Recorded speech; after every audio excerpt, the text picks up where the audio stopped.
میرا مددگار تو اللہ ہی ہے جس نے کتاب برحق نازل کی اور وہ نیک لوگوں کو دوست رکھتا ہے، اور جن کو تم اللہ کے سوا پکارتے ہو وہ نہ تمہاری مدد کی طاقت رکھتے ہیں اور نہ خود اپنی ہی مدد کر سکتے ہیں، اور اگر تم ان کو سیدھے رستے کی طرف بلاؤ تو سن نہ سکیں، اور تم انہیں دیکھتے ہو کہ بظاہر آنکھیں کھولے تمہاری طرف دیکھ رہے ہیں مگر فی الواقع کچھ نہیں دیکھتے۔ اے نبی، عفو و درگزر اختیار کرو اور نیک کام کرنے کا حکم دو اور جاہلوں سے کنارہ کر لو، اور اگر شیطان کی طرف سے تمہارے دل میں کسی طرح کا وسوسہ پیدا ہو تو اللہ سے پناہ مانگو، بے شک وہ سننے والا ہے، سب کچھ جاننے والا ہے۔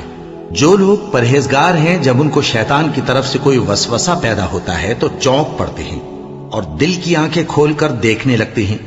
اور ان کفار کے بھائی انہیں گمراہی میں کھینچے جاتے ہیں، پھر اس میں کسی